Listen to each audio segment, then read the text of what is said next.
सुंदर ते ध्यान उभे सुंदर ते ध्यान उभे सुंदर ते ध्यान उभे सुंदर ते ध्यान उभे सुंदर ते ध्यान उभे सुंदर ते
लोकाभिरामं रणरङ्गधीरं राजीवनेत्रं रघुवंशनाथं कारुण्यरूपं करुणाकरन्तं श्रीरामचन्द्रं शरणं प्रपद्ये। रामकृष्ण हरे। जय राम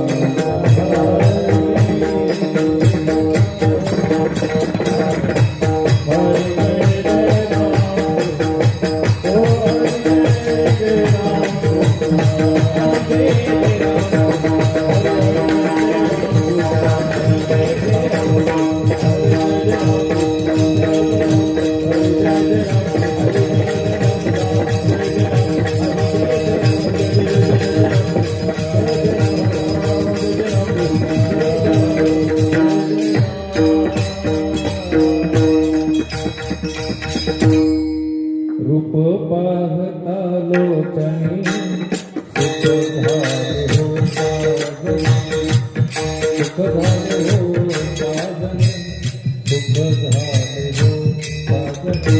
रूप पाहता लोचनी सुख झाले हो साजनी, सुख झाले हो साजनी, सुख झाले हो साजनी।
ऐसा ज्याचा अनुभव ऐसा जाता अनुभव ऐसा ज्याचा अनुभव ऐसा जाता अनुभव विश्वदेव सत्यत्वे विश्वदेव सत्यत्वे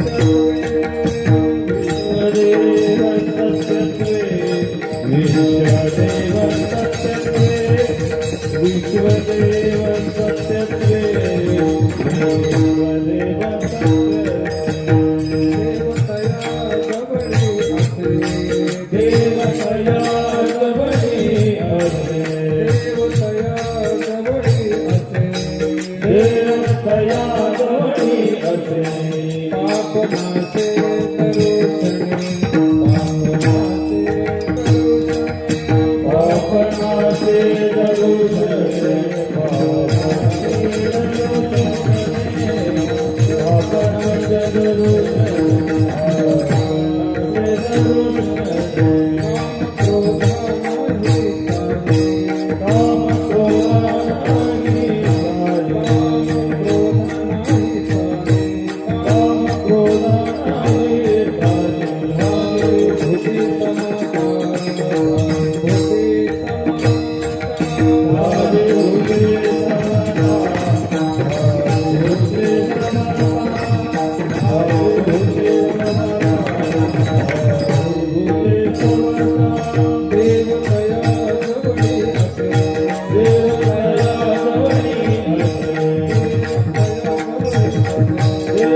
पापनाचे दर्शने पापनाचे पापनाचे काम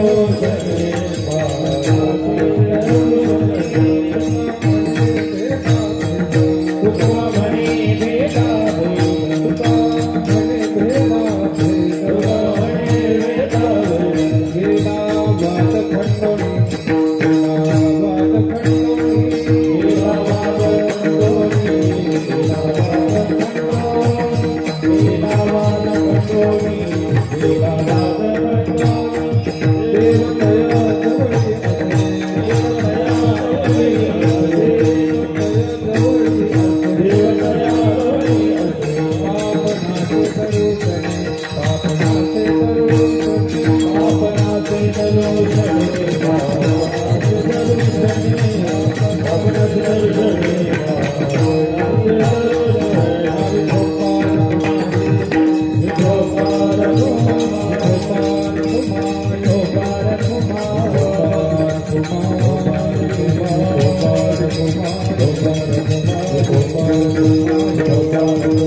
रे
विश्वदेव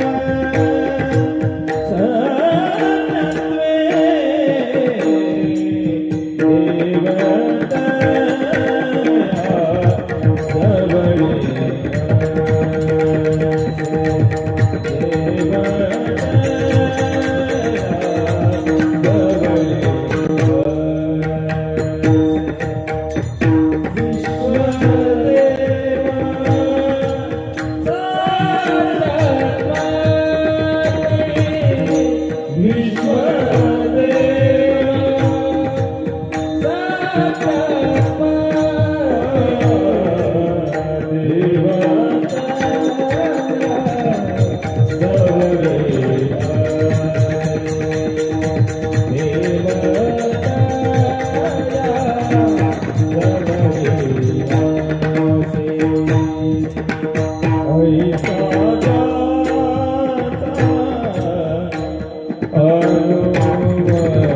विश्वदेव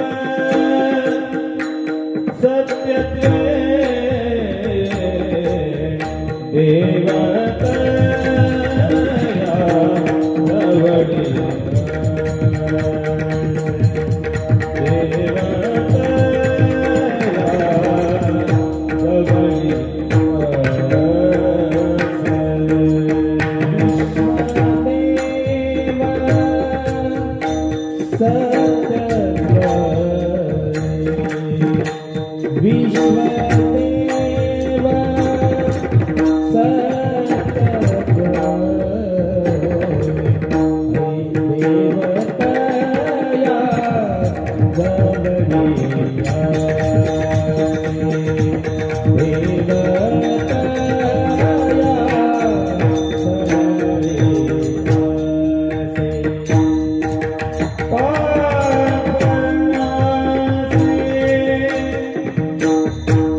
ऐसा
ज्याचा अनुभव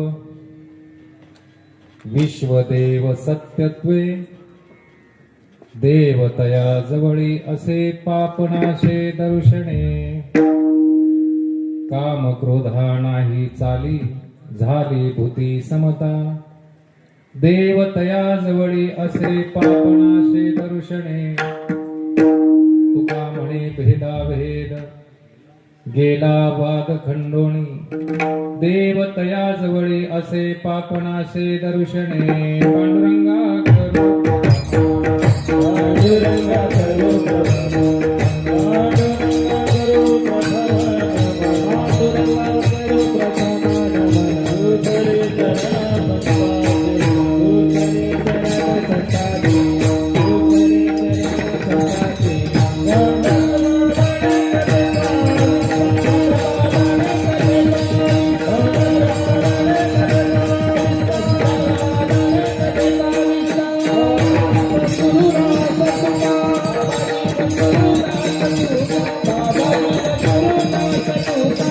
नमो ज्ञानेश्वरा नमो ज्ञानेश्वरा देव श्री उदारा सोहंदेवा देव श्री उदारा सोहंदेवा नमो ज्ञानेश्वरा नमो ज्ञानेश्वरा देव श्री उदारा सोहंदेवा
भगवत स्वरूप आपणा सर्वांना प्रणाम. आपल्या शांती चौक मित्रमंडळाच्या वतीनं गेल्या 17 वर्षापासून श्री साई चरित्र पारायण सोहळा हे वर्ष आपलं 17वं आहे. मला वाटतं गेल्या 2 वर्षापासून आपल्या सर्वांचे मार्गदर्शक गुरुवर्य महंत हरिभक्तीपरायण उद्धवजी महाराज मंडलिक यांच्या नेतृत्वाखाली या निमित्ताने कीर्तन महोत्सव संपन्न होतोय. आपल्या या कीर्तन भक्तीला शृंगारित करण्याकरिता वांबूर येथील गुरुवर्य किशोर महाराज गडाख यांच्या संत सेवाधाम विद्यालयातील विद्यार्थी या ठिकाणी उपस्थित आहेत. ज्यांचा आवाज संपूर्ण महाराष्ट्र ओळखतो असे गायनाचार्य हरिभक्तीपरायण सुनीलजी महाराज पारे, आमचे सन्मित्र हरिभक्तीपरायण अजिंक्य महाराज गायकवाड आणि इकडे मृदुंगाची साथ मृदुंगाचार्य हरिभक्तीपरायण अनिलजी महाराज टेकुडे या सर्वांच्या चरणी प्रथमतः नतमस्तक होतो. आणि आज या कीर्तन सेवेला प्रारंभीच आपल्या सर्वांच्या प्रेमाचे आपले सर्वांचे मार्गदर्शक माननीय श्री चंद्रशेखरजी कदम साहेब आपले भाऊ या ठिकाणी उपस्थित आहेत. त्यांनाही या ठिकाणी मी धन्यवाद देतो. आजचा जो अभंग आहे तो थोडासा आगळा वेगळा असा आहे. या अभंगामध्ये संत श्रेष्ठ जगद्गुरु तुकाराम महाराज म्हणतात की ज्या साधकाला भगवंताची भेट झाली, ज्याच्या जवळ भगवंत राहतात, तर त्याला हे विश्व कसं दिसतं, त्याची दृष्टी, त्याची नजर या विश्वाकडे पाहण्याची कशी आहे, त्याच्या अंतःकरणाची अवस्था काय आहे, त्याचं संपूर्ण वर्णन ह्या अभंगामध्ये आहे. अभंग आपण जर ऐकला तर अभंग तसा सोपा वाटतो आपल्याला. ऐसा ज्याचा अनुभव विश्वदेव सत्यत्व आहे. महाराज म्हणतात की ज्याला असा अनुभव आला की हे डोळ्यांना आपल्याला जे काही विश्व दिसतंय, हे जे काही दृश्य आपल्या डोळ्याला दिसतंय, तो ईश्वर आहे, परमेश्वर आहे, अशी ज्याची दृष्टी आहे. पुढे महाराज म्हणतात देव तया जवळी असे. ज्याच्या डोळ्यांना विश्व ईश्वराच्या रूपामध्ये त्याला दर्शन होतं, त्याच्याजवळ देव आहे. आणि अशांचं दर्शन जर आपल्याला झालं, म्हणजे ज्याला हे विश्व देव दिसतं अशाचं दर्शन जर आपल्याला झालं, तर आपल्या जीवनातल्या संपूर्ण पापाचा नाश होतो आणि आपल्यालाही ईश्वराचं दर्शन होतं. देव तया जवळी असे पाप नाशे दर्शने. त्यांच्या अंतःकरणाची अवस्था अशी आहे की कुठल्याही प्रकारचा काम, क्रोध, लोभ आता त्यांच्या अंतःकरणाच्या ठिकाणी राहिला नाही. काम क्रोधा नाही चाली, झाली भूती समता. सर्वत्र समान दृष्टीने ते पाहतात. त्यांच्या जीवनामध्ये कुठल्याही प्रकारचा भेद आता शिल्लक राहिलेला नाही. कुठल्याही प्रकारचा वाद त्यांच्या जीवनामध्ये शिल्लक राहिलेला नाही. तुका म्हणे भेदा भेद गेला वाद खंडोणी. देव तया जवळी असे पापनासे दर्शने. विठ्ठला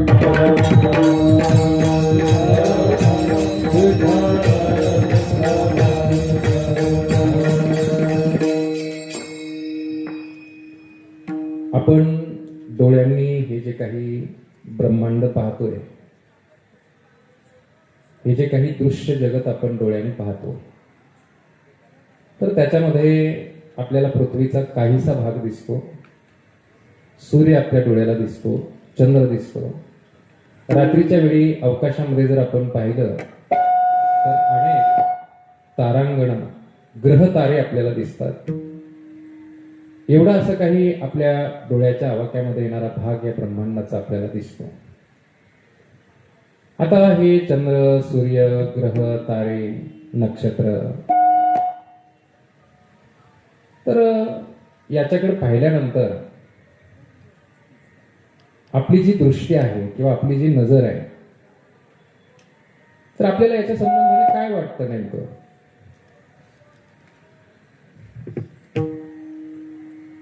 असं आहे की केव्हा तरी या सूर्याचा जन्म झाला असेल, केव्हा तरी भाऊ या चंद्राचा जन्म झाला असेल, या पृथ्वीचा जन्म झाला असेल.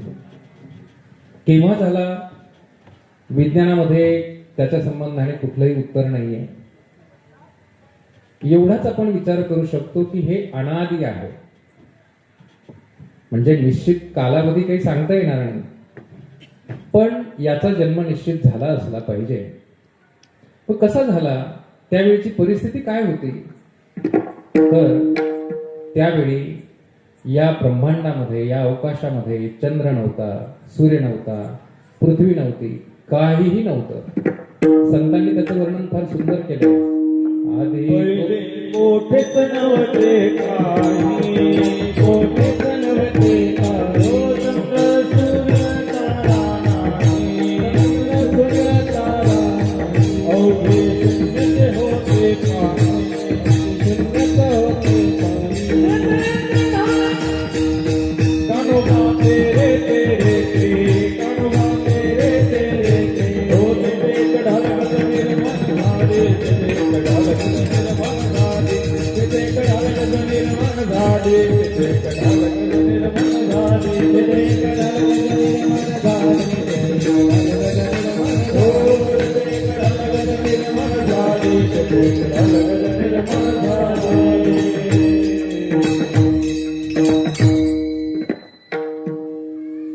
काहीच नव्हतं, केवळ निराकार परमात्मा होता, केवळ चैतन्य होतं. आकाराची कुठलीही वस्तू नव्हती. आणि त्याच्यामध्ये सुरुवातीला एक स्फुरण तयार झालं, आणि ते स्फुरण म्हणजे माया. मुळामध्ये जे ब्रह्म आहे, जे चैतन्य आहे, जो परमात्मा आहे, तो एकटाच होता. खरं म्हणजे आपल्याला याचा काही अंदाज आला नसेल की निराकार, आपण अनेक वेळा हा शब्द ऐकतो, पण ही वस्तू कुठेतरी दूर असेल असा आपला भास असतो. हे निराकार म्हणजे आता आपल्यामध्ये जे अंतर आहे ना, मध्ये अंतर आहे ना, मध्ये, याला निराकार म्हणतात. तुम्ही कदाचित पोकळी म्हणत असाल म्हणून तुम्हाला ते पोकळ वाटत असेल. या ठिकाणी हा निराकार आहे मध्ये, म्हणून आपण एकमेकाला पाहू शकतो. आता माझा जर आकाराचा हात मध्ये आला तर मी तुम्हाला दिसणार नाही, तुम्ही मला दिसणार नाही. निराकाराशिवाय पान हलत नाही.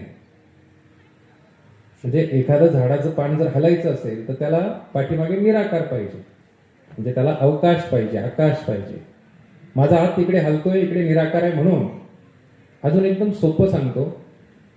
आता याच्यानंतर प्रसाद आहे, भोजनाची व्यवस्था आपली आहे, पण आता ते भोजन करण्याकरिता आत निराकाराची गरज आहे. एखाद्याने जर आग्रह केला भाऊ, तर आपण बऱ्याच वेळा म्हणतो अरे इथपर्यंत आलं बाबा, काही ना सवय असते इथपर्यंत खाण्याची. म्हणून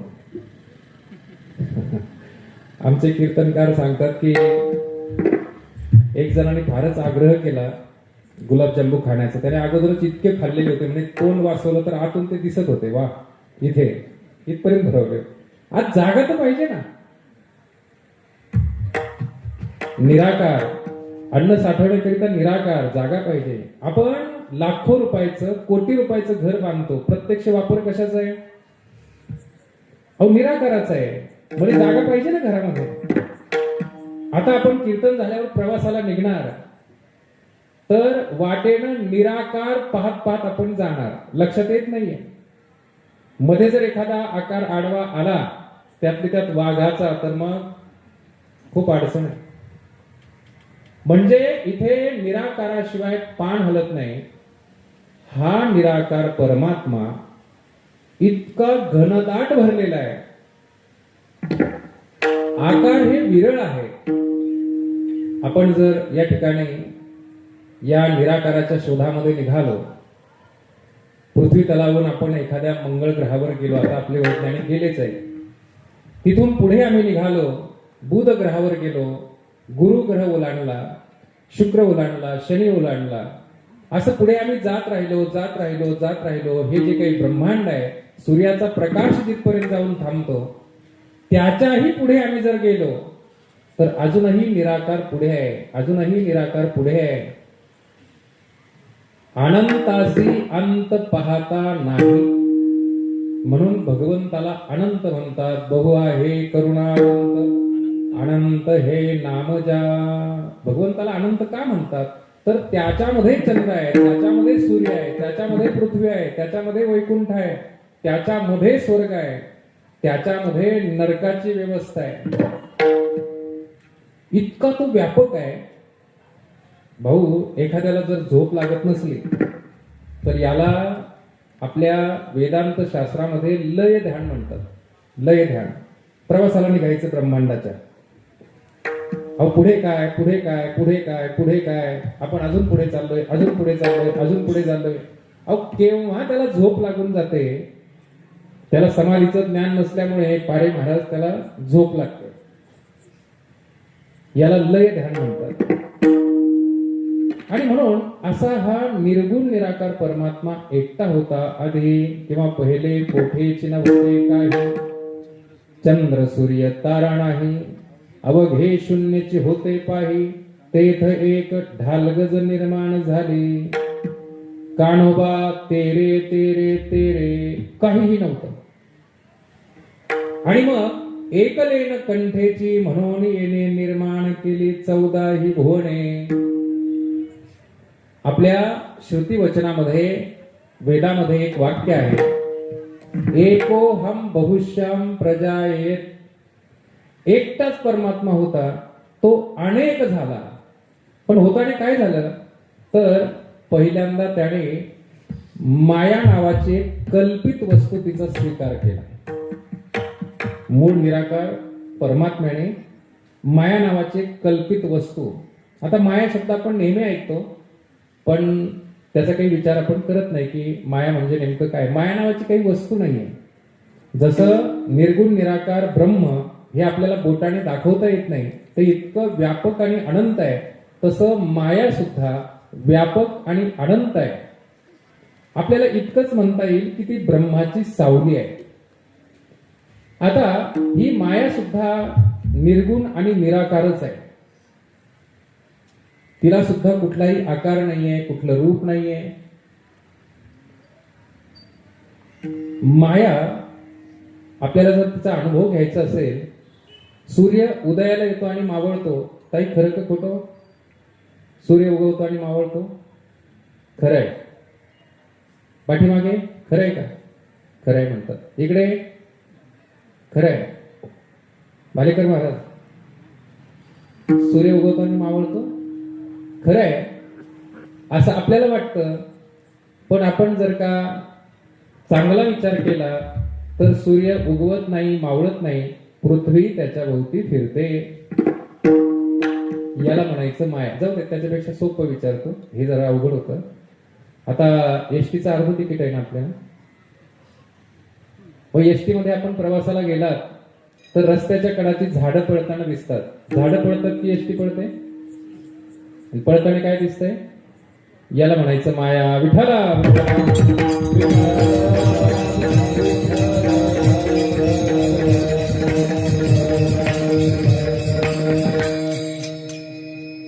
माया ही एक कल्पित वस्तू आहे. या मायेनं प्रथमतः 3 गुणांना जन्म दिलाय. सत्वगुण, रजोगुण आणि तमोगुण. आता हे जे गुण आहेत, हे गुण आपल्याला डोळ्यांना दिसत नाही. आपल्या कार्यावरून किंवा आपल्या कृतीवरून त्याची ओळख आपल्याला करता येते. प्रत्यक्ष गुण काही डोळ्याला दिसत नाही. एक उदाहरण सांगतो, आपल्या लक्षात येईल. एक आई आहे आणि एक मुलगी आहे. दोघींनाही भाजी बनवायची आणि भाजी बनवण्याकरिता लागणारे जे मसाले आहेत किंवा पदार्थ आहेत, दोघींना सारखे दिले. कुणाची भाजी चांगली होते? आईची चांगली होते की मुलीची?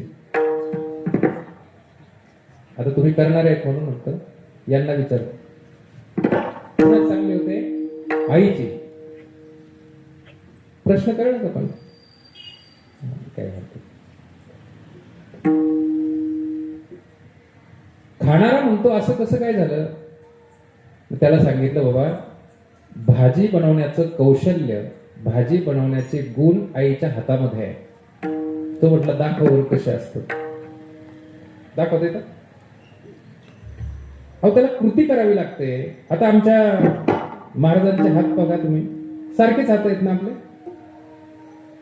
हात सारखेच आहेत ना?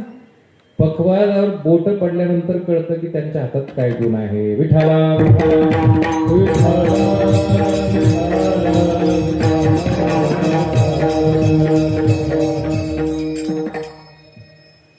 गुणांची पारख ही कृतीवरून कळते. आता मी तुम्हाला त्याच्यातलं एक गुपित सांगणार आहे. फक्त हे काम आपल्या पुरतं करा. कारण बांधकाम जर आपल्या घराचं चालू असलं तर गुन्ह्यावळबा दुसऱ्याच्या भिंतीला लावू नये. कारण त्याची भिंत सरळ येते, त्याचं बांधकाम चांगलं होतं आणि आपलं घर पडतं. किमान परमार्थात आल्यावर तरी आपण हा विचार केला पाहिजे. मी गमतीनं म्हणत असतो की परमार्थामध्ये आल्यानंतर आपली स्वतःची पंचायत करायची आणि प्रपंचामध्ये न जाणं आपापच दुसऱ्याची होतेच होते. प्रश्न नाही, करावीच लागते ते.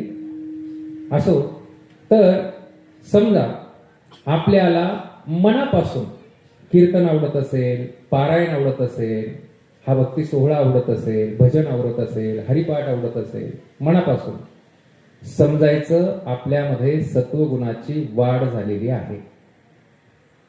ही वाढ म्हणजे डॉक्टरकडे गेल्यावर ते म्हणतात रक्त ह्या पॉइंटनी वाढलं असं नाही आहे. ह्या ते तुम्हाला सामान्यपणे त्याचं ओळख करून देतो गुणांची. समजा आपल्याला असं वाटलं की ठीक आहे, आता एवढा हा सोहळा या ठिकाणी संपन्न होतोय, आपण गेलं पाहिजे, तर समजायचं आपल्यामध्ये सत्वगुणाची वाढ झाली. आणि तसंही आज मला पहिला दिवस असल्यामुळे पत्रवळी वाढण्याचं काम आहे. कमी समजू नका, म्हणजे तुम्ही म्हणाल पत्रवळी वाढण्याचं काम म्हणजे कमी समजलं की, तसं नाहीये. पात्र जरा, आता कसं असतं की वाघिणीचं दूध जर आणायचं असलं तर कशाचं पात्र लागतं? तसं चांगलं पात्र आपण तयार करून ठेवू, म्हणजे पुढे जे काही महात्मे आता पुढे येतील म्हणजे तुम्हाला ते पात्रामध्ये चांगल्या प्रकारे घेता येईल. सत्वगुणाचा आहे की आपल्याला परमार्थ आवडतो, देवदेव आवडतो सत्वगुणामुळे.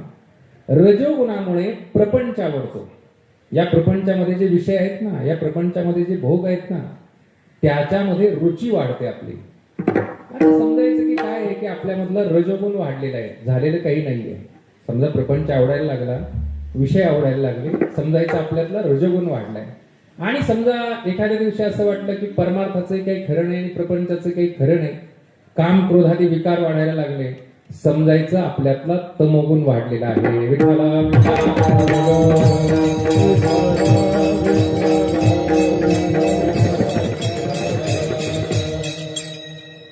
ह्या 3 गुणांची निर्मिती जगत निर्मिती होण्याच्या अगोदर झालेली आहे. प्रकाराचे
घराची 3 तुका म्हणे केले जण. म्हणून म्हटलं की बांधकाम आपल्या घराचं चालू असलं की गुन्ह्यावळबा आता हे दुसऱ्याच्या भिंतीला लावू नका. आपलं अंतकरण पहा की आपल्याला नेमकं परमार्थ आवडतो, प्रपंच आवडतो, दोन्ही आवडत नाही.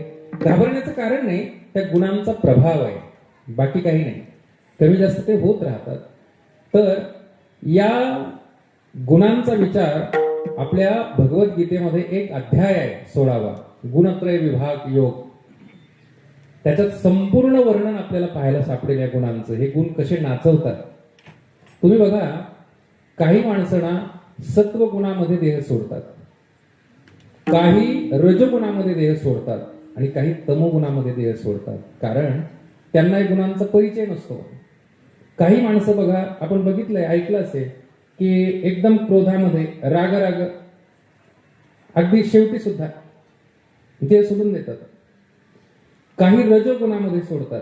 आमचे कीर्तनकार एक उदाहरण सांगतात की एकाने संपूर्ण आयुष्यभर प्रपंच केला आणि मरण समय त्याचा जवळ आला. 4 मुलं त्याला होती. तो वाके वाके वाके म्हणायचा. आमचे कीर्तनकार खूप सुंदर ते उदाहरण सांगतात. त्या मुलांना वाटलं की अरे आपल्या वडिलांना आता तरी वासुदेव केशव म्हणायचे. मग त्यांनी एका डॉक्टरांना बोलावलं. म्हटले डॉक्टर असं काहीतरी इंजेक्शन द्यावं, 2 शब्द तरी बाबा बोलतील वासुदेव केशव, शेवटी तरी जाताना म्हणतील. आणि त्या डॉक्टरांनी त्यांना एक इंजेक्शन दिलं. थोडीशी वाचा आली त्यांना, थोडीशी तरतरी आली. ते म्हटले कार्ट्यांनो माझ्याजवळ काय बसले, ती वासरू केरसुनी खातय ना. हे रजगुणामध्ये. आणि तुम्हाला वाटत असेल सत्वगुण, अहो हा सत्वगुण सुद्धा कधी कधी त्रास देतो आम्हाला. हे पहा, आपले सगळे वारकरी आषाढ महिन्यामध्ये आता पुढे आलेच वारी. ऊन वारा पाऊस सहन करत करत करत पंढरपूरला जातात. देवांचे देव असणारे पांडुरंग त्यांचं दर्शन घेऊन येतात. आणि महिना कोणता असतो बालिकांनो? आषाढ. घरी आल्यावर काय करतात तुम्हाला नाही माहिती म्हणा. ते या मंडपामध्ये कसं माहिती, कंदोरी करतात. अजिंक्य महाराज आता देवांच्या देवाला भेटून इकडे होय तरवडे महाराज करावं लागतं. काय लोक बोलतात मनाने काही कळत नाही. ऐका, याला सत्वगुणाचं मरण म्हणतात. हा देवदेव झाला की तो देवदेव, तो देवदेव झाला की तो देवदेव. म्हणून काय करायचं, या गुणांचा जर संपूर्ण परिचय झाला तर आपल्याला लागेल तो गुण वापरता येतो.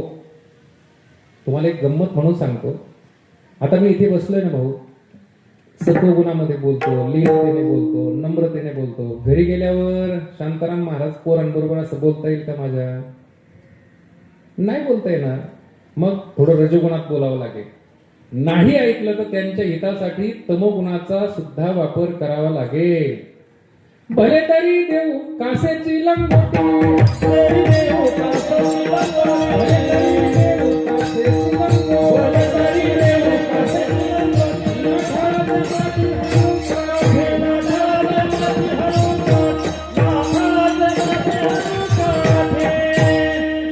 मऊ मैना हुनी आम्ही विष्णुदास, मऊ मैना हुनी आम्ही विष्णुदास, मऊ मैना हुनी आम्ही विष्णुदास, मऊ मैना हुनी आम्ही विष्णुदास. कठीण वज्रास भेटू ऐसे, कठीण वज्रास भेटू ऐसे, कठीण वज्रास भेटू ऐसे. निर्गुण निराकार परमात्म्यापासून तयार झाली ती माया. मायेपासून तयार झाले 3 गुण, सत्वगुण, रजोगुण आणि तमोगुण. सत्वगुणाचा स्वीकार भगवान विष्णूंनी केलाय.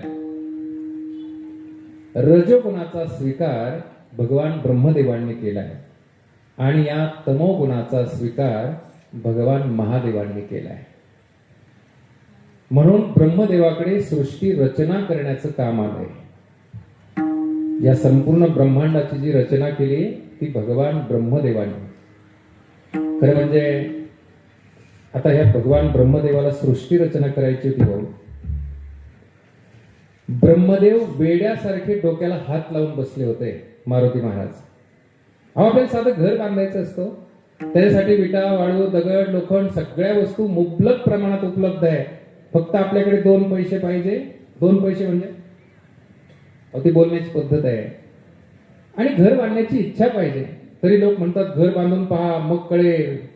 तुम्ही ब्रह्मदेवाचा विचार करा. अहो त्याला बसण्याकरिता सुद्धा जागा नाहीये, ना पृथ्वी आहे, ना चंद्र आहे, ना सूर्य आहे, काही नाहीये. शेवटी ब्रह्मदेव ध्यानाला बसले आणि भगवान विष्णूंनी त्यांना उपदेश केला आणि ते ध्यानाला बसले. किती काळ त्यांनी तपश्चर्या केली असेल? अहो त्यावेळी काळ मोजण्याचं काही साधनच नव्हतं. सूर्य नव्हता, पृथ्वी त्याच्या भोवती फिरत नव्हती. काळ कसा मोजणार? अनंत काळापर्यंत ब्रह्मदेवाने तपश्चर्या केली. आपल्या ग्रंथराज ज्ञानेश्वरीमध्ये 17व्या अध्यायामध्ये याचं वर्णन येतंय 23व्या श्लोकामध्ये. पै सृष्टीची या उपक्रमा पूर्विका विरोत्तमा वेडा ऐसा ब्रह्मा एकला होता. ना सृष्टी करू शके नामज ईश्वरा ते ओळखे तो थोरू केला एके नामे जना. जयाचा अर्थ जीवी ध्याता विश्व सृजन योग्यता आली तया. आणि शेवटी त्या तपश्चर्याचं फल. मला एकदा आमच्या मुलीने प्रश्न विचारला होता, भाऊ सगळे देव तरुण आहेत कारण देव म्हातारे होतच नाही. कारण त्यांचं जे शरीर आहे ते जरी पंचमहाभूताचं असलं पण ते पंचमहाभूते भगवंताच्या ताब्यामध्ये असतात. म्हणून देवाचं शरीर कधीही म्हातारं होत नाही. मला माझ्या मुलीने प्रश्न विचारला, म्हटले ब्रह्मदेव म्हातारे का? मी अनेक मार्गदर्शक करणाऱ्यांना फोन केला, कोणाचंच उत्तर आलं नाही. गुगल बाबाला विचारलं शेवटी. नाही माहित तुम्हाला गुगल बाबा?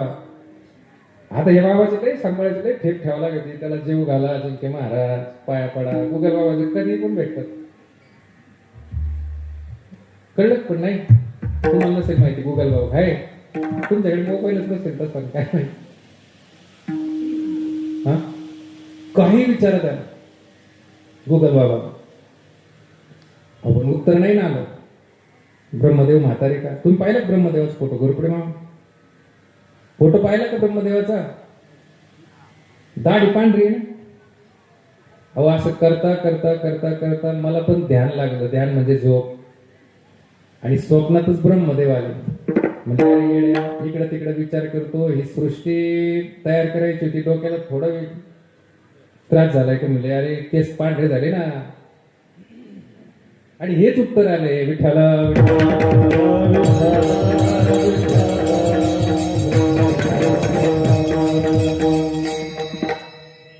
मग ह्या सृष्टीला निर्माण करण्याकरिता आपल्याला कोणीतरी जोडीदार हवा. म्हणून प्रथमतः भगवान ब्रह्मदेवाने विश्वकर्मा नावाच्या देवांना आपल्या सोबतीला घेतलं.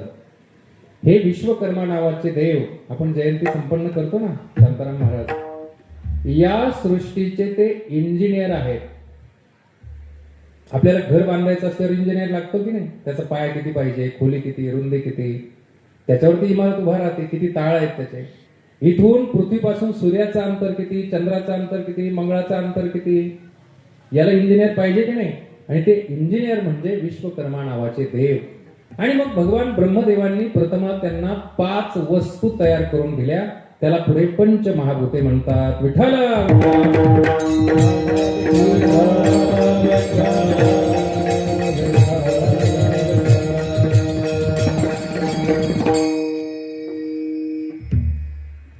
ही पंचमहाभूते कशी निर्माण झाली बघा. प्रथमतः निर्गुण निराकार परमात्म्यापासून आकाश झालं. आकाश नावाची काही वस्तू नाहीये, पण आपल्या डोळ्यांना पुढे दृष्टी आपली पोचत नाहीये म्हणून जो काही निळसर असा काही भाग दिसतोय तसा काही भाग नाहीये. पण आपल्या डोळ्यांना त्याच्या पुढे दिसत नाही म्हणून तसा आपल्याला तो भास होतो. आकाशातून वायू जन्माला आला, वायूमधून तेज जन्माला आलं, तेजातून जल निर्माण झालं आणि जलातून पृथ्वी निर्माण झाली. ही पंचमहाभूते अशी निर्माण झाली.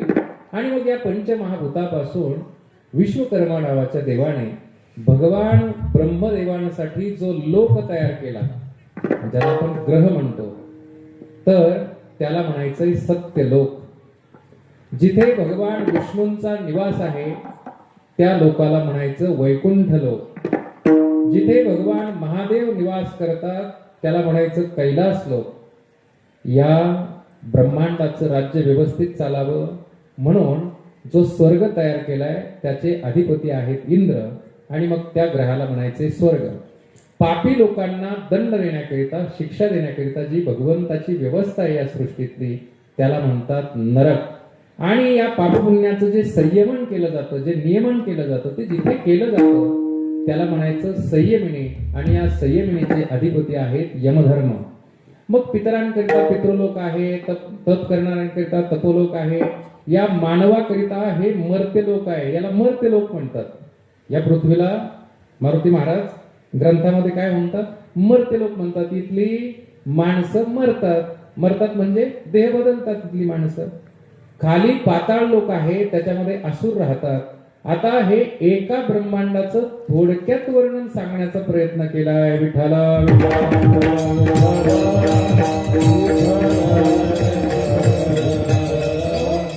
भगवान परमात्म्याकडे अशी अनंत ब्रह्मांड आहे, अनंत ब्रह्मांड.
अनंत या ब्रह्मांडाचा हा पसारा आपल्या डोळ्यांनी आपण पाहतो, परंतु आपली जी दृष्टी आहे, आपली जी नजर आहे, तर आपण केवळ देवालाच पाहत असूनही आपल्याला ते जगत दिसतंय, जगत भासतंय. मुळामध्ये आपण डोळे उघडले की जे काही पाहतोय तर तो परमात्माच आहे. देव नटला नाना परी, देव नटला नाना परी, देव नटला नाना परी. हरोन उरला चराचरी, उरला चराचरी, हरोन उरला चराचरी, हरोन उरला चराचरी, हरोन उरला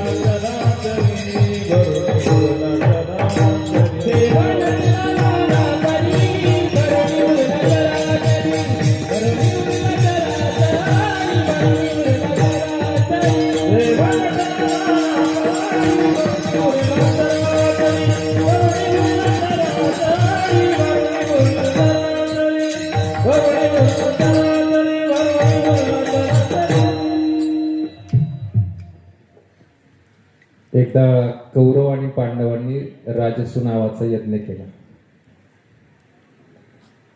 आणि त्या यज्ञामध्ये भगवान योगेश्वर कृष्ण उपस्थित होते. कौरवामधील दुर्योधन त्याला भगवंताने जवळ बोलावलं. खरं तर भगवान दुर्योधनाला दुर्योधन कधीच म्हटले नाही, त्याला भगवान सुयोधन म्हणायचे. भगवान योगेश्वर कृष्ण असून आणि त्या दुर्योधनाला भगवंताने अनेक वेळा समजावून सांगण्याचा प्रयत्न केला होता. त्यासाठी भगवान परमात्मा शांतीदूत म्हणून हस्तिनापूरला पण गेले. ते गेल्यानंतर समजावून सांगितलं, दुर्योधना अरे त्या पांडवांच्या वाट्याचं अर्ध राज्य त्यांना दे. दुर्योधनाने काय ऐकलं नाही. शेवटी भगवान परमात्मा दुर्योधनाच्या महलातून बाहेर पडतात. एक पाऊल बाहेर आहे, एक पाऊल आत आहे. भगवान मनात असा विचार करतात, अरे पांडव तरी आत्याची मुलं आहेत, कौरव तरी आत्याची मुलं आहेत. याने न ऐकल्यामुळे नरसंहार होईल, युद्ध होईल. भगवान म्हटले, ए सुयोधना, अरे तुला मी काय बोलतो कळत नाही तुला? आता दुर्योधनाचे शब्द खूप ऐकण्यासारखे आहेत बरं का. दुर्योधन म्हणतो, देवा असा आहे, जानामि धर्म नच मे प्रवृत्ती, जानामि अधर्म नच मे निवृत्ती. हे देवा, अरे तुला काय वाटतं मला धर्म अधर्म कळत नाही? अरे चांगला धर्म कळतो रे, पण देवा काय सांगू, माझी निवृत्ती त्याच्यातून होत नाही. म्हणजे अधर्मातून माझी निवृत्ती होत नाही आणि धर्म मला चांगला कळतो पण त्याच्यामध्ये माझी प्रवृत्ती होत नाही. भगवंताने समजावून सांगितलं, पण दुर्योधनाने काय ऐकलं नाही. कौरव पांडवांनी राजसू नावाचा यज्ञ केला. भगवान म्हटले, सुयोधना, हे जे 88,000 ऋषी या यज्ञाकरिता आलेत ना, याच्यातून मला एक चांगला ऋषी, त्याच्याकडे माझं थोडं काम आहे, एक चांगला ऋषी तू घेऊन ये. भगवान त्या दुर्योधनाला म्हणाले, भाऊ, तो दुर्योधन गदा घेऊन दिवस उदयाला आल्यापासून दिवस अस्ताला जाईपर्यंत 88,000 ऋषी मध्ये फिरत होता. शेवटी थकून भागून भगवंताजवळ आला आणि म्हणे, भगवंता मला माफ कर, पण या 88,000 ऋषी मध्ये एकही चांगला नाही. विठ्ठला.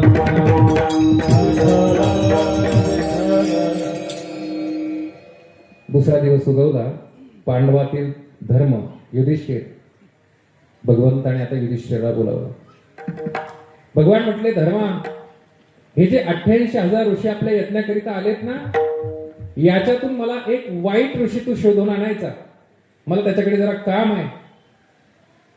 तो धर्म सुद्धा दिवस उदयाला आल्यापासून अस्ताला जाईपर्यंत गदा घेऊन दिवसभर एक वाईट ऋषी शोधत होता भाऊ. पण शेवटी थकून भागून तोही देवाजवळ आला आणि देवाला म्हटला, देवा, अरे या ऋषीमध्ये एक बी वाईट नाही. ऐका, ऋषी तेच आहे. दुर्योधनाला एकही चांगला दिसला नाही आणि धर्माला एकही वाईट दिसला नाही. ऋषी तेच आहेत. हे संपूर्ण जे जगत आपल्या डोळ्याला दिसतंय ना, काही नजर विचारलं ना, हो काय वाटतंय, माणसांबद्दल काय वाटतं? पशुपक्षाचं तर राहू द्या, माणसं, अरे ते काय मारुती महाराज सांगण्यासारखं नाही. माणसांबद्दल काय वाटतं? अहो, हे संपूर्ण जे विश्व आहे ना, आपण जे डोळ्याने पाहतोय ना, अहो फक्त भगवंत नटलेला आहे, आम्हाला दिसत नाही. एकदा भगवान योगेश्वर कृष्ण अर्जुनाजवळ आपली खंत व्यक्त करतात. खरं तर भगवंत आणि खंत हे काही समीकरण बसत नाही. तरी सुद्धा ऐका, भगवान म्हटले, अर्जुना तुला काय सांगावं? काय म्हणून अर्जुना मी नसे, ऐसा कवनो ठाव असे, परी प्राणियांचे दैव कैसे, जे न देखते माते. हे अर्जुना, अरे मी नाही अशी जागाच नाही ना. विठ्ठल जळी स्थळी भरला, रिता ठाव नाही उरला. तुम्ही ज्ञानदृष्टी देखिला, विठ्ठलचे एक सर्वाभूती पाहे, एक वासुदेव पुसोनिया ठाव अहंतेचा. सर्व घटी रमणे हटी, सर्व घटी रमणे हटी, एक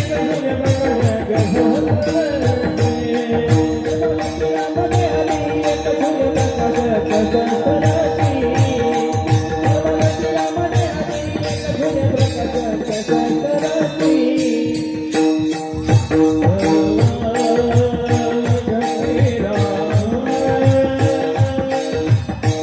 देहा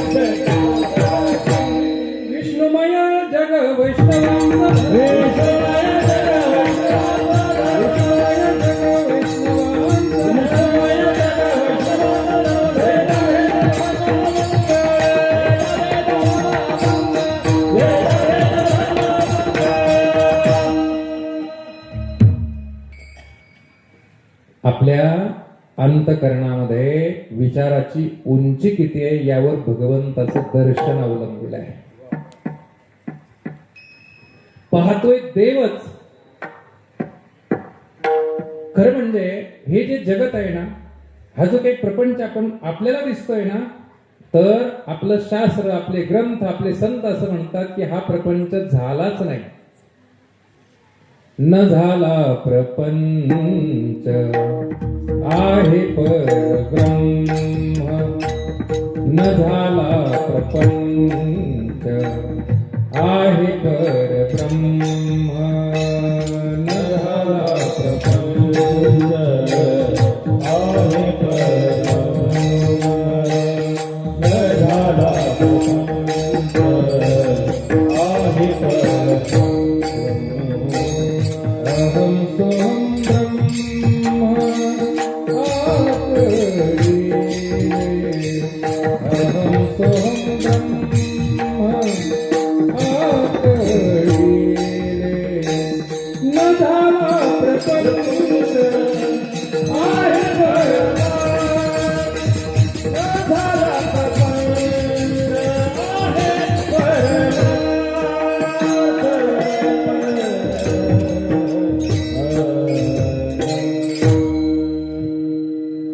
हा प्रपंच केव्हा झालाच नाहीये, केवळ ब्रह्म नटलंय. पण आम्ही त्याला प्रपंच किंवा त्याच्याशी आम्ही व्यवहार करतोय आणि म्हणून आपण आनंदाला पारखे होतोय.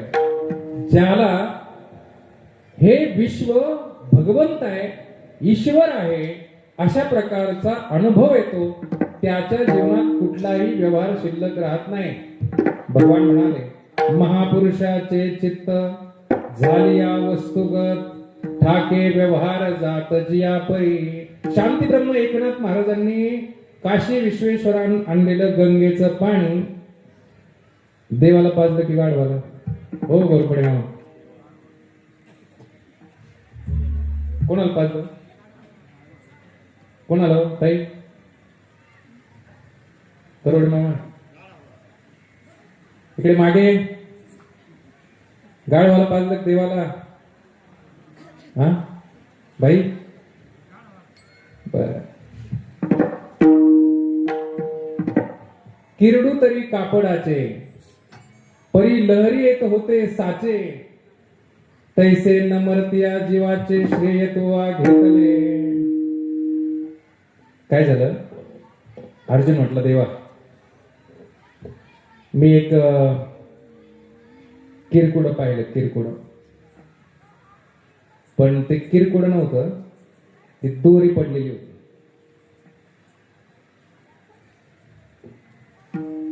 काय होतं? किरकुड नव्हतं, दोरीवर सापाचा भात झाला होता. होती दोरी, पण अंधार असल्यामुळे काय दिसलं? साप दिसला, किरकुड दिसलं. आणि मग झालं काय की बॅटरी आणून पाहिलं आणि मग लक्षात आलं की अरे हा तर साप नाही हो. मग काय? दोरी आहे. आणि जेव्हा साप आहे असं त्याला भात झाला ना भाऊ, त्याची बोबडी वळली, त्याला घाम आला, त्याला बोलता येईना. आणि जेव्हा बॅटरी आणून पाहिलं आणि मग काय होतं? शांताराम महाराज, दोरी होती. किरडू तरी कापडाचे, लहरी येत होते साचे. पण त्याच्या लहरी ज्या होत्या ना त्या खरे येत होत्या.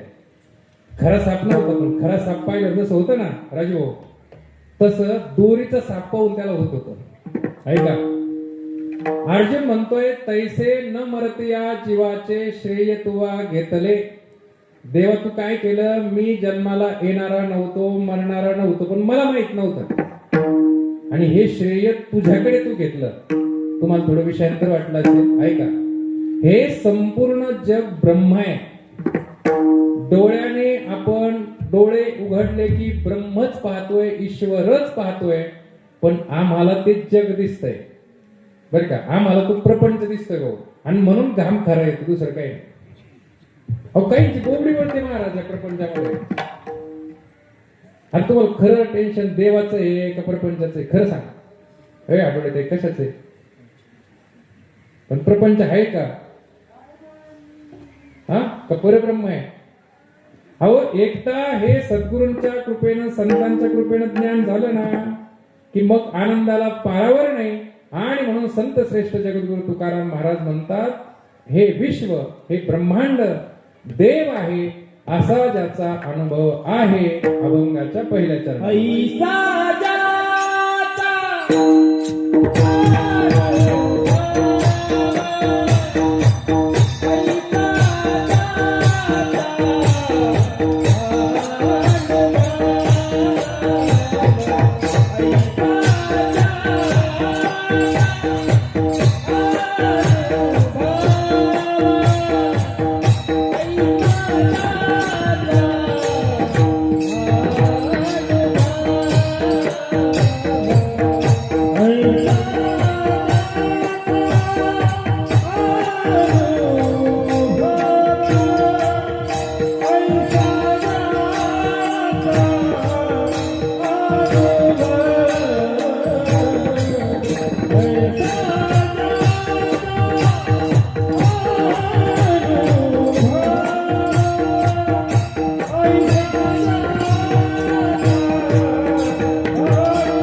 ऐसा ज्याचा अनुभव विश्वदेव सत्यत्वे. डॉक्टर, आता देवाला पाहावं, त्याचा आपल्याला साक्षात्कार व्हावा अनेकांची इच्छा आहे. आजच्या अभंगातून संत श्रेष्ठ जगद्गुरु तुकाराम महाराज म्हणतात की अजून कुठला साक्षात्कार तुम्हाला पाहिजे? भाऊ, हा परमेश्वराचा साक्षात आकारच आहे ना, अजून कुठला साक्षात्कार होणार? तुमच्या येतं की नाही लक्षात? परमात्मा निर्गुण निराकार आहे, त्याने धारण केलेला हा साक्षात्कार शांताराम महाराज, हे काही साक्षात्कार आता आम्हाला होत नाही, त्याला कोण काही करू शकत नाही बरं का. अहो, हे ब्रह्म या ठिकाणी उघड्या डोळ्यांनी आपण पाहतोय. ब्रह्म दिसे उघडे जगामध्ये, ब्रह्म दिसे उघडे, ब्रह्म उघडे जगामध्ये, ब्रह्म दिसे एकची माती ना परिजनते, एकची माती ना परिजनते, रंगमाने पडे जगामध्ये, ब्रह्म दिसे उघडे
असा ज्याचा अनुभव आहे, देव फक्त त्याच्याच जवळ आहे, अभंगाच्या दुसऱ्या चरणामध्ये. देव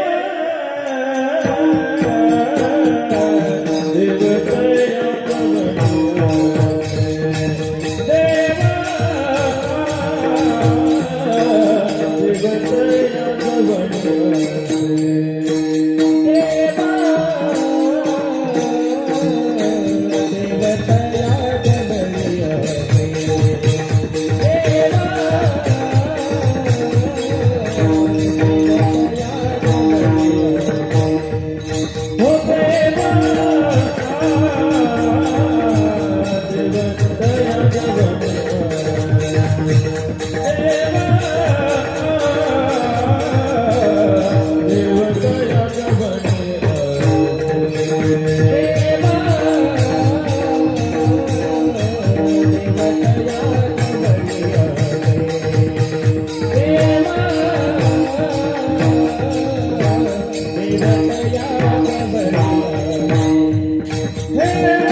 वा, मग काय म्हणून वाजायचं.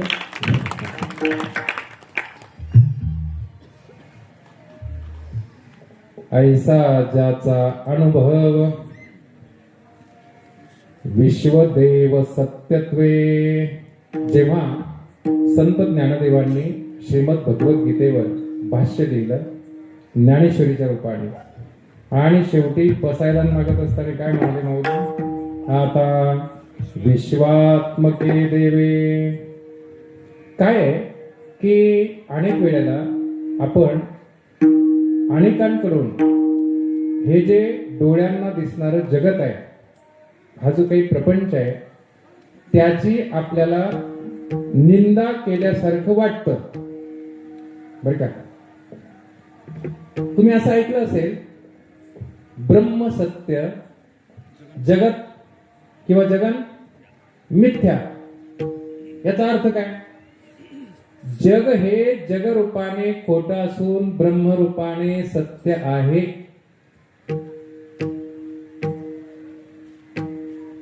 पण त्याला तुम्ही खोटं म्हणून, त्याला तुम्ही नाशिवंत म्हणून, जर हे जग खोटं असतं, हे जगत प्रपंच असतं, तर काय खरं सांगण्याकरिता संत महात्मे या ठिकाणी आले असते. उजळावया आलो वाटा, खरा खोटा निवाडा, काय सांगायला आले असते? हेच सांगायला आले की हे संपूर्ण जगत म्हणजे परमात्मा नटलेला आहे. आणि मग तुम्ही जर तुम्हाला जर त्याचं परमात्म्याचं दर्शन झालं नाही, तर मग तुम्ही अत्याचार करणार, भ्रष्टाचार करणार, बलात्कार करणार, आणि मग त्याची शिक्षा तुम्हाला भोगावं लागणार. कारण तो परमात्मा नटलाय ना, तो कसं काय सहन करणार? गोरपडे मामा आले का लक्षामध्ये? आणि दादा, महापुरुषाचे चित्त झालिया वस्तुगत, ठाके व्यवहार जात जिया परी. ज्याला कळालं हे विश्व ईश्वर आहे, तो त्याच्याशी कसा व्यवहार करणार? देवाशी कसा आपला व्यवहार होणार नाही. आता काही लोक करतात व्यवहार, तो त्यांचा भाग आहे, त्यांच्या ज्ञानाचा भाग आहे. नाहीतर हे दुकान असं आहे डॉक्टर, एका जनार्दनी मांडिले दुकान, जनार्दनी मांडिले दुकान, एका जनार्दनी मांडिले दुकान, जनार्दनी मांडिले दुकान, देती बोलाविना सर्व वस्तू, देती बोलाविना सर्व वस्तू, देती बोलाविना सर्व वस्तू. हे दुकान भाऊ फक्त एकच दुकान आहे, मोफत आहे, चाललंय. एका जनार्दनी मांडलेले दुकान. हा? काही नवेगळा अनुभवाला पाठीमागून कुजबुज आली, खरंय का? एका गावामध्ये भाऊ एक बोंदो आला, तो सोनं दुप्पट करून द्यायचा. त्याला भाव वाढला, त्याने ते 4 तोळे त्याच्या जवळचे नासवले. कोणी 2 ग्रॅम, कोणी 4 ग्रॅम घेऊन गेले, त्याचे दुप्पट करून दिले. आता एकाकडे 100 तोळे सोनं होतं. त्याने म्हटलं हे खरंच मिळालं तरी तुला दाखवलं त्याने. 2 ग्रॅम घेतं, 4 आलंय म्हणले. असं तुझं आहे 1 तोळा नेता म्हणजे 2 तोळे हे पण 24 कॅरेट शुद्ध आहे. वा, तरी खरोखर राजे भाऊ खर्च केले दायित्व. आता याला पटलं त्या 100 तोळ्यावरती. 100चं 200 होतंय ना, काहीच नाही ना. गेला आणि त्याच्या ताब्यात दिलं 100 तोळे. तू त्याचीच वाट पाहतो. त्याचे 10 तोळे गेले होते खरं करण्याकरिता. ते 100 तोळे ताब्यात मिळाले भाऊ, तो पसार झाला. आता ज्याचे 100 तोळे होते तो कोर्टामध्ये गेला, आणि कोर्टात गेल्यानंतर ते न्यायाधीश जे होते ना ते फार ज्ञानी होते. ते म्हटले आता जो भोंदूबाबत तक्रार आहे ना तो सापडेल तेव्हा सापडेल, त्याला तर आम्ही सापडणार, पण याला पहिला 8 टाका रे म्हणे आधी. म्हणलं मी काय केलं म्हणे, माझे 100 तोळे गेलेत. ते न्यायाधीश म्हटले पहिला दोषी हा आहे का, याला फुकट डबल करून लागतंय ना. तेव्हा ह्या दुकानात घेणारे नरकाला जाणार बर का विनोद महाराज. पण अगोदर नंबर कोणाचा आहे माहिती तुम्हाला? माहितीये? सावध व्हा भाऊ, मी काय बोलत नाही काही जास्त. कळलं ना तुम्हाला? म्हणून तुम्ही जसा व्यवहार या जगताशी करणार तशा प्रकारे तुम्हाला त्याचा अनुभव येणार. मुळामध्ये हे जगत म्हणजे ईश्वर आहे, परमात्मा आहे, आणि ते सांगण्याकरिता कधी कधी सामान्य रूपाने परमात्माच नटलाय, पण कधी तो विशेष रूपाने अवतार धारण करतो. अनंत अवतार घेसी भक्ता कारणे, कनवाळू कृपाळू दिना लागे उद्धरणे. अवताराच्या राशी तो हा उभा विटेवरी, शंख चक्र गदा पद्म सहित हरी. कधी भगवंताच्या रूपामध्ये तर कधी संतांच्या रूपामध्ये तो प्रगट होतो. ऐसा ज्याचा अनुभव विश्वदेव सत्यत्वे, देव तया जवळे असे.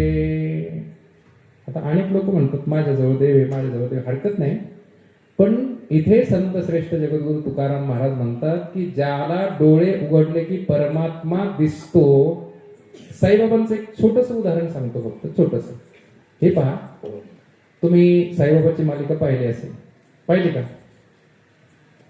साईबाबा जर चालले असे, इकडे जर पाहत असले तर इकडेच पाहतात, इकडे वरती पाहत असले तर तिकडेच पाहतात. तुमच्या लक्षात येईल कशामुळे? ज्याने देव पाहिलाय ना त्याला दुसरं काहीही पाहावंसं वाटत नाही बर का. ज्याच्या डोळ्याला देव दिसतो त्याला दुसरं काय पाहावं वाटणार आहे? तर आपल्याला देव दिसत नाही. आपल्याला वाटतं हे पाहिल्यानंतर समाधान मिळेल, ते पाहिल्यानंतर, ती वस्तू घेतल्यानंतर, ही वस्तू घेतल्यानंतर. पण भाऊ 100 वर्ष जरी जगलं आणि आपल्याला डोळ्याला जे पाहिजे ते आपण मिळवलं तरी पण डोळ्याची तृप्ती होत नाही, समाधान होत नाही. एक लक्षामध्ये घ्या. पण एकदा भगवंताचं दर्शन व्हायला लागलं की मग आता दृष्टी पुढे ऐसा चितूर आहे जो मी तुझ पाहे पांडुरंगा.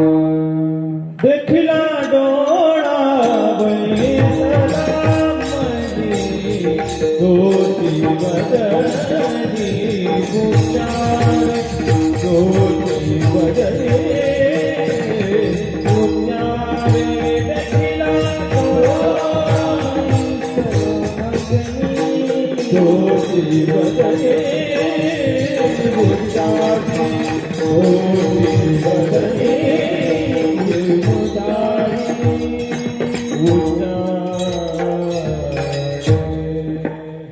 हे पहा, त्या संतांची दृष्टी परमात्म्याला पाहिल्यामुळे सम झालेली असते. आपण एखाद्याच्या डोळे डोळे घालून जास्त वेळ पाहू शकत नाही, पण संतांचं असं आहे की त्यांना सगळीकडे परमेश्वर दिसत असल्यामुळे तुझं पाहता सामोरी दृष्टी न फिरे माघारी. आणि मग अशांचं जर दर्शन आपल्याला झालं तर आपल्या जीवनातील समूळ पापाचा नाश होतो आणि आपल्याला सुद्धा भगवंताची प्राप्ती होते.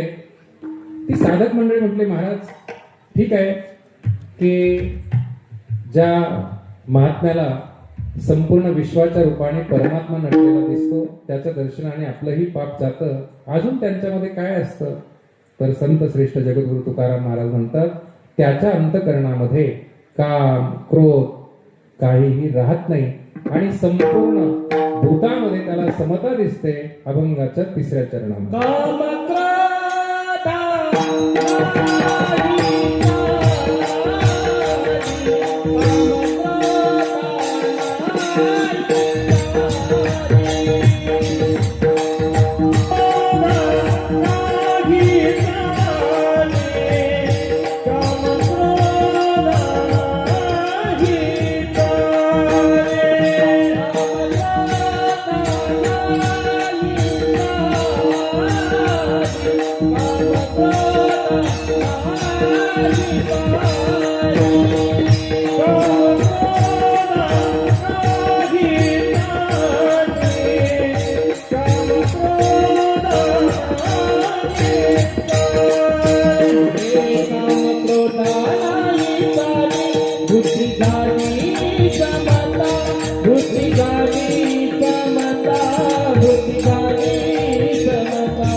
एकदा सर्वांनी बोलत करा, श्रीराम जय राम जय जय राम, श्रीराम जय राम जय जय राम, श्रीराम जय राम जय राम, श्रीराम जय राम जय राम, श्रीराम जय राम जय जय राम, श्रीराम जय राम जय जय राम, श्रीराम जय राम जय राम, श्रीराम जय राम जय राम, श्रीराम जय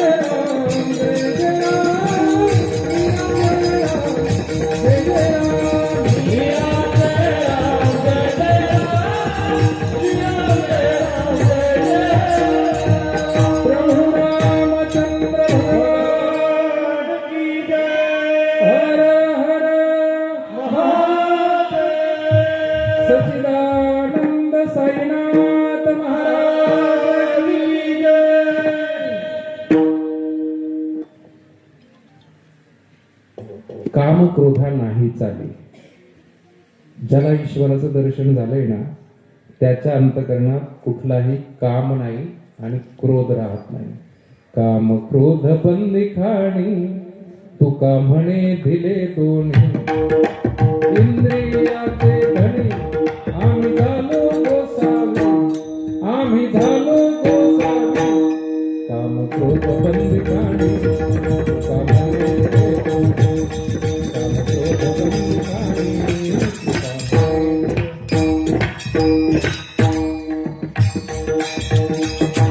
काम क्रोध बंदिखाणी तुका म्हणे. काम क्रोध लोभ निमाले घाई, काम क्रोध लोभ निमाले घाई, काम क्रोध लोभ निमाले घाई.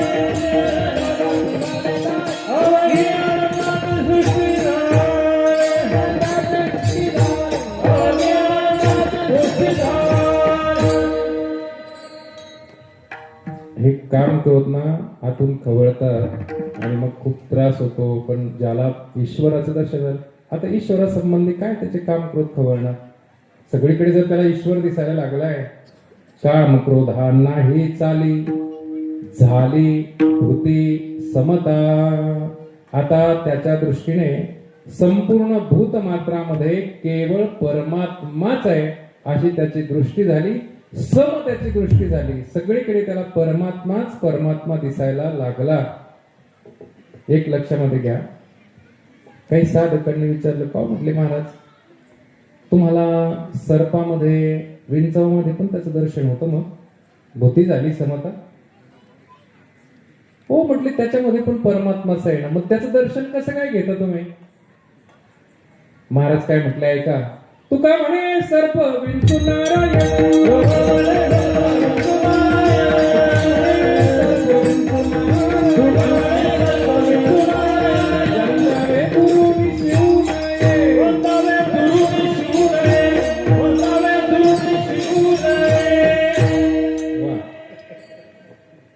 सर्प तरी विंचवत आहे का म्हटले देव तुमचा, तुम्हाला त्याचं दर्शन होतं ना, मग कसं काय त्यांचं दर्शन घेता. महाराज म्हटले, वंदावे दुरून. तू काय म्हणे सर्प विंचू नारायण, वंदावे दुरून, शिवू नये. त्यांना जवळून पायाने पडायचं, त्यांच्या दर्शन परमात्म्याचंच घ्यायचं. आणि ऐका ना, ही परमार्थातली भाऊ सर्वोच्च अवस्था आहे. हे समस्त ही श्री वासुदेव, भगवान बोलले, हे समस्त ही श्री वासुदेव. एकटा कृष्ण नाही हो, तो तर वासुदेव आहेच, पण भगवान काय म्हणतात ऐका, हे समस्त ही श्री वासुदेव. ऐशा प्रतिती रसाचा ओतला भाऊ, प्रतिती म्हणजे अनुभवाचा, प्रचितीचा. भक्तान माझी राव ज्ञानिया तोची. सर्व भक्तांमध्ये राजा जर कोण असेल तर हे समस्त ही श्री वासुदेव. ऐसा प्रतिती रसाचा ओतला भाव, ज्ञानियान माझी राव आणि भक्त ही तोची. जे जे भेटे भूत माने जे भगवंत, हा भक्तियोग निश्चित जाण. आणि म्हणून अशा प्रकारची अवस्था ही परमार्थातली परमोच्च अवस्था आहे. यापेक्षा वेगळी अवस्था, दुसरा साक्षात्कार कुठलाच नाहीये. आणि म्हणून अशी अवस्था ज्याच्या जीवनामध्ये येते तर त्याच्या जीवनामध्ये कुठल्याही प्रकारचा वाद शिल्लक राहत नाही, कुठल्याही प्रकारचा भेद शिल्लक राहत नाही. अभंगाच्या शेवटच्या चरणामध्ये तुका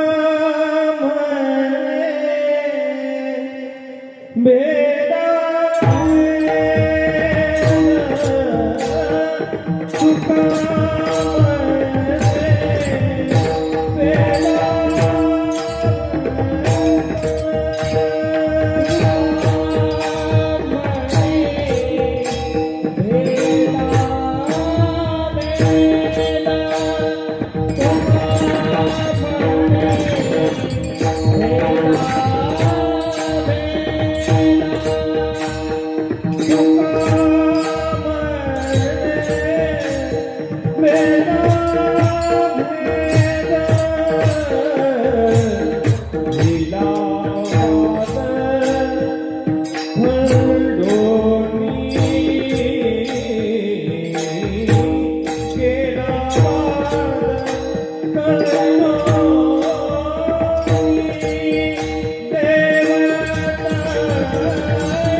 ज्ञानेश्वर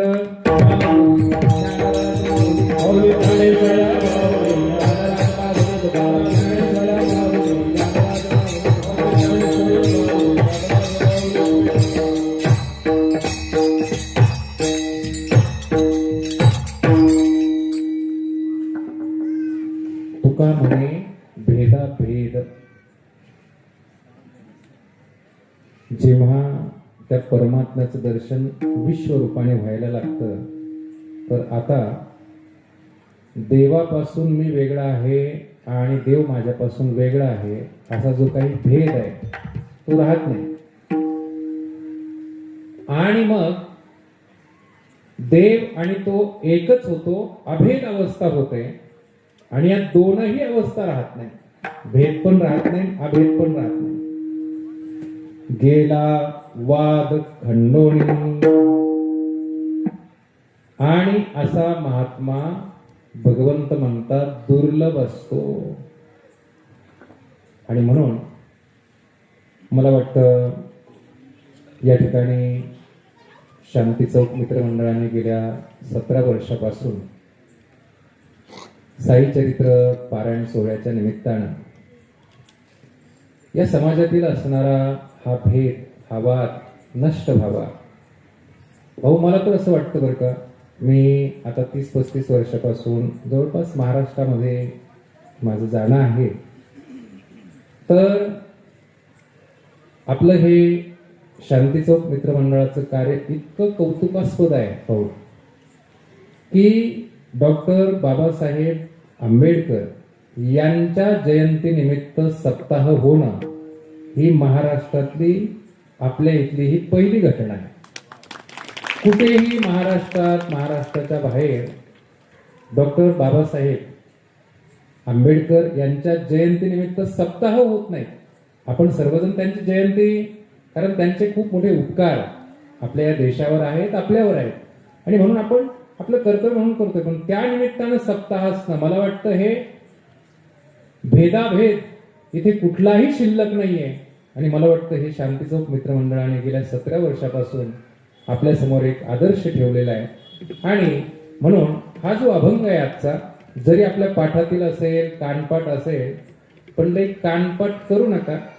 कारण तुम्ही जर या अभंगाकडे दुर्लक्ष कराल तर मग तुम्हाला जर का ब्रह्म दिसणार नाही, देव दिसणार नाही, तर मग जग भूत दिसल्याशिवाय राहणारच नाही आणि ते माग लागल्याशिवाय पण राहणार नाही, असं आहे. म्हणून पुन्हा एकदा अभंग आहे का, ऐसा ज्याचा अनुभव विश्वदेव सत्यत्वे. विश्वाच्या रूपाने तो नटलाय, म्हणून फार काही भेदाभेद करत बसू नका, बर का. त्याचा त्रास आपल्यालाच होणार ना, बर का. देवतया जवळी असे पापनाशे दर्शने, काम क्रोधा नाही चाली, झाली भूते समता. देवतया जवळी असे पापनाशे दर्शने, तुका म्हणे भेदाभेद गेला वाद खंडोणी. देवतया जवळी असे पापनाशे दर्शने. मी भगवंताच्या चरणी एकच प्रार्थना करेन की तू या विविध रूपाने तू नटलेला आहेस, पण आमचं दुर्भाग्य आहे की आम्हाला कोण स्त्री दिसतंय, पुरुष दिसतंय, काळं गोरं, उंच ठेंगणं, गरीब श्रीमंत, लहान मोठं, अमुक तमुक, हे जे काही आमचे सगळे भेद आहेत ते भेद जावं आणि या डोळ्यांनी तुझं दर्शन व्हावं अशी प्रभूचरणी प्रार्थना करतो. आणि या शांती चौक मित्रमंडळाला अनंत शुभेच्छा देऊन हे कार्य चंद्र सूर्य असेपर्यंत चालावं अशी साईनाथांच्या चरणी प्रार्थना करून माझ्या वाणीला या ठिकाणी विराम देतो. किंबहुना तुमचे केले धर्म कीर्तन सिद्धी नेले, हेथ माझे जे उरले पायिक पण. जय विठ्ठल जय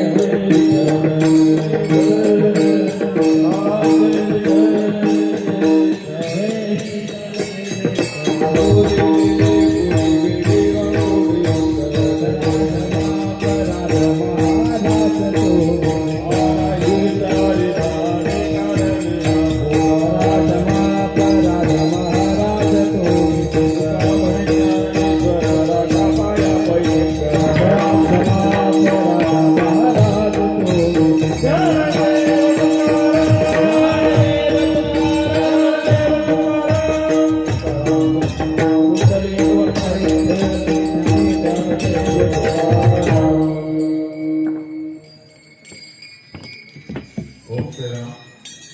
सर्व भाविकांना नम्र विनंती आहे की आपण आजच्या